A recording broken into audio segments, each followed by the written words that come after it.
వేదిక మీద ఉన్న పెద్దలకు మీ అందరికీ కూడా నమస్కారం తెలియజేస్తూ ఆనాడు 1971లో మానవ వనరుల శాఖ మంత్రిగా ఉన్నటువంటి పివి నరసింహారావు గారు సర్వేల్లో ఒక గురుకులాన్ని ప్రారంభించి ఆ గురుకులంలో ఉత్పత్తి పొందినటువంటి బుర్రా వెంకటేశం గారు కావచ్చు, ఈరోజు ఆర్థిక శాఖ ముఖ్య కార్యదర్శి రామకృష్ణారావు గారు కావచ్చు, అనేక మంది ఐఏఎస్ ఐపీఎస్లు విదేశాల్లో ఉన్నటువంటి వాళ్ళందరినీ కూడా తయారు చేసినటువంటి సంస్థలు ఆనాటి 32 ఉంటే ఈరోజు రాష్ట్ర వ్యాప్తంగా దాదాపు గురుకులాలన్నీ కూడా 1022, అది ఎస్సీ కావచ్చు, ఎస్టీ కావచ్చు, బీసీ మైనార్టీ దాదాపు 6,25,000 మంది విద్యార్థులను చదివించేటువంటి సంస్థలుగా గురుకులాలు ఎదిగినాయి.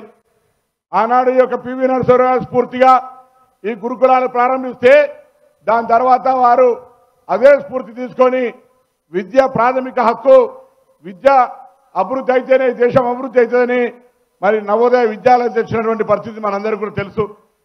ఈరోజు మళ్ళొక్కసారి కాంగ్రెస్ పార్టీ తెలియజేస్తా ఉంది, తప్పకుండా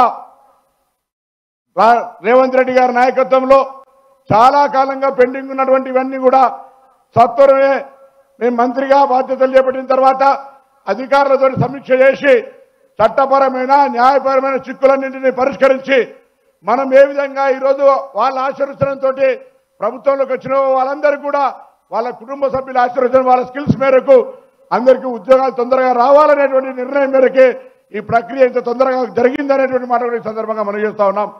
తప్పకుండా మీరంతా వెళ్ళి ఏ గురుకులాలకు సంబంధించిన 2-3 సమస్యలు కూడా ఉన్నాయి. ముఖ్యమంత్రి గారు సానుకూలంగా ఉన్నారు.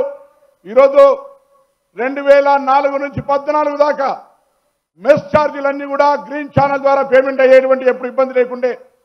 కానీ 2014లో తెలంగాణ రాష్ట్రం ఏర్పరచుకున్న తర్వాత పిల్లల మెస్ ఛార్జీలు కూడా సరి అయిన విధంగా ఏడాది 2 ఏళ్లు బాకీ ఉంటే నాణ్యత కొరవడి ఇబ్బంది జరుగుతున్నటువంటి పరిస్థితి, జీతాలు కిరాయి బంగళాల రాక ఇబ్బంది పడుతున్న దృష్టిలో 2-3 విప్లవాత్మక నిర్ణయాలు గౌరవ రేవంత్ రెడ్డి గారి నాయకత్వంలో సమీక్ష సమావేశం మా డిపార్ట్మెంట్ జరిగినప్పుడు తీసుకోవడం జరిగింది.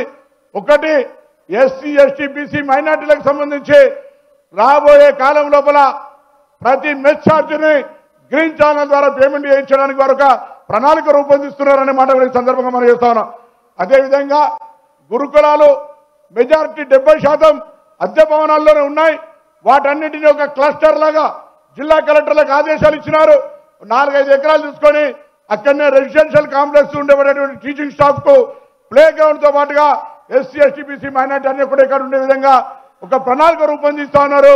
దానికి వారికి ధన్యవాదాలు తెలియజేస్తా ఉన్నా. ఈ రోజు గురుకులాలంటే మళ్ళీ ఆనాడే గురుకుల వ్యవస్థ లాగా చదువుకు ప్రాధాన్యత ఇచ్చే విధంగా మీ నాయకత్వం లోపల ఈ ప్రభుత్వం తీసుకుంటున్నటువంటి ఆ యొక్క నిర్ణయాల వల్ల తప్పకుండా భవిష్యత్తులో ఈ రాష్ట్రం విద్యారంగంలో అన్ని రాష్ట్రాల కంటే ముందుంటుందని, తప్పకుండా మీ నాయకత్వంలో ఇంకా ఉన్నటువంటి ఖాళీలు కావచ్చు, నిర్మాణం చేయాల్సినటువంటి భవనాలు కావచ్చు, స్కాలర్షిప్లు కావచ్చు, మెస్ ఛార్జీలు కావచ్చు, అన్నీ కూడా తప్పకుండా అన్నిటికంటే ప్రాధాన్యతగా ఇన్ఫ్రాస్ట్రక్చర్ క్రియేట్ చేస్తే ఒక బంగ్లా రావచ్చు, ఒక బ్రిడ్జ్ రావచ్చు.